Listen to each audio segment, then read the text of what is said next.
الحمد لله الذي بيده مقاليد الفرج، والصلاة والسلام على صاحب الجبين الأبلج المبعوث بأقوم دين وأعظم منهج، صلوات ربي وسلامه عليه وعلى آله وأصحابه السرج. أما بعد، فأعوذ بالله من الشيطان الرجيم. يؤتي الحكمة من يشاء، ومن يؤت الحكمة فقد أوتي خيرا كثيرا، وما يذكر إلا أولو الألباب.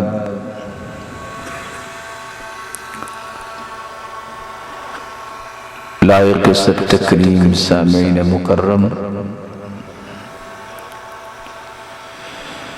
اللہ ذوالجلال ہم سب کے خالق و مالک اور رازق ہیں۔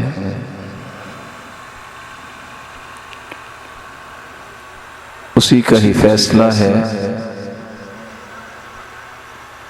کہ ہماری رشد و ہدایت کے لیے جس ہستی کو ہادی و مرشد بنا کے بھیجا گیا، وہ کائنات کی سب سے اعلیٰ، ارفع اور اسما ہستی محمد الرسول اللہ صلی اللہ علیہ وسلم۔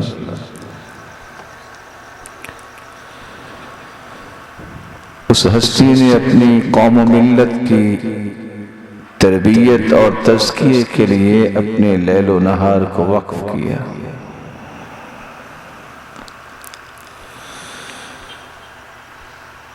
اس تربیت کے ماحول کو پیدا کرنے کے لیے 4 نکاتی ایجنڈے کے تحت اس ہستی نے کام کیا۔ یتلو علیہم آیات، وہ اللہ کی طرف سے نازل شدہ آیات کو پڑھ کے سنایا کرتے تھے، جس سے دلوں کے روگ ختم ہوتے۔ وَيُزَكِّيهِمْ، اور ان آیات کی روشنی میں قوم کی تربیت اور تزکیہ کیا کرتے، ان کی سوچوں کی ریفائننگ کرتے، ان کے رویوں اور زاویوں کی نوک پلک درست کرتے، اور ان کی عادات کی وہ کانٹ چھانٹ اور تہذیب کی، یہاں تک کہ رہتی دنیا تک اللہ تعالیٰ نے ان لوگوں کے ایمان کو پوری کائنات کے لیے معیار بنا دیا۔ وَيُعَلِّمُهُمُ الْكِتَابَ، اس خوبصورت تربیت کو دیر پا بنانے کے لیے آپ کتاب کی تعلیم دیتے، والحکمت، اور حکمت و دانائی اور بصیرت کی تعلیم دیتے۔ وَإِن كَانُوا مِن قَبْلُ لَفِي ضَلَالٍ مُبِينٍ، ان 4 پہلوؤں کو اختیار کرنے سے پہلے تو قوم گمراہی کے اندر تھی۔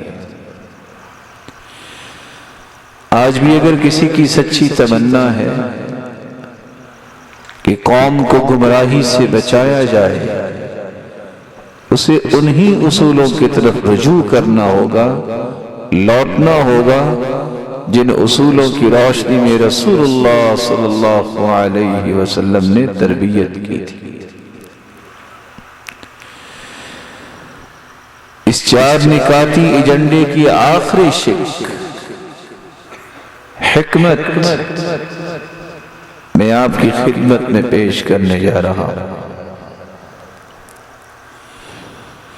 بینگ اے مسلم، اسلام کی عظمت کے لیے ہم سب کو کچھ کرنا ہے، ہم سب کارکن ہیں۔ جہاں مجھے اللہ ذوالجلال کی بات کو ماننا ہے، اس کی توحید کو خالص کرنا ہے، رسالت کو ہر قسم کے شبہ اور شائبے سے بچانا ہے، فرائض کی پابندی کرنی ہے، ذمہ داری کا احساس کرنا ہے۔ وہاں اگر مجھے یہ خواہش ہے کہ میری تربیت ہو جائے تو مجھے حکمت و دانائی اور بصیرت کو اختیار کرنا ہے۔ یہ لفظ جتنا مبارک ہے اتنا ہی آج یہ لفظ مظلوم ہے۔ ہر وہ شخص جو برائی میں لتھڑا ہوا نظر آتا ہے وہ بھی کہتا نظر آتا ہے بس جی حکمت کا تقاضا تھا تو میں نے یہ کام کیا۔ شرعی اصول و ضوابط کے ٹکڑے کرنے والے بھی بول کے کہہ رہے ہوتے ہیں لوگوں کو کیا پتا، حکمت سے کام کرنا چاہیے۔ ظاہری اور باطنی شریعت کی جڑوں کو کاٹنے والا بھی یہ کہتا نظر آتا ہے حکمت برتنی چاہیے۔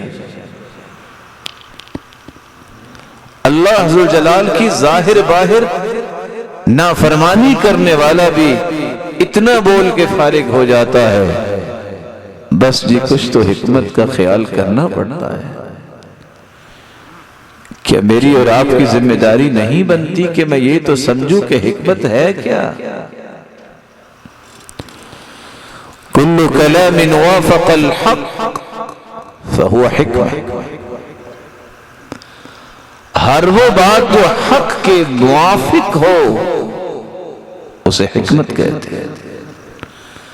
حق اللہ کی کلام ہے، حق اس کے رسول کی کلام ہے، جو قرآن و سنت کے مطابق بات ہوگی اس کو حکمت کہتے ہیں، قرآن و سنت کی مخالفت کو حکمت نہیں کہتے۔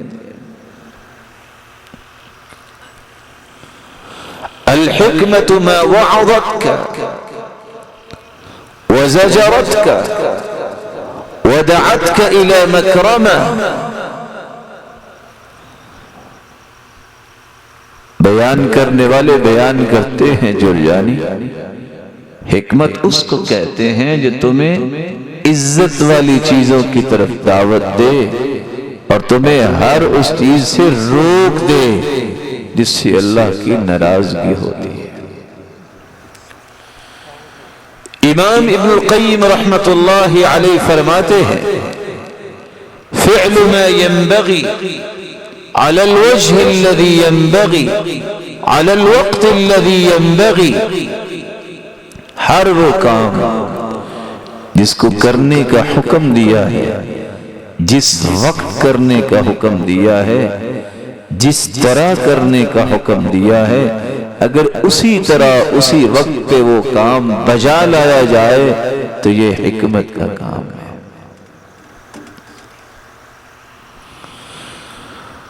قرآن مجید کو کھولیے، قرآن مجید نے حکمت کے 5 معانی کو واضح کیا جس سے ہمیں یہ سمجھ آئے گا کہ آج ہماری فوٹنگ کیا ہے اور ہم نے اس مبارک لفظ کا کس طرح اپنی ذاتی سوچ سے کشید کیے گئے معانی کے ذریعے اس کا ستیہ ناش کیسے کر رکھا ہے۔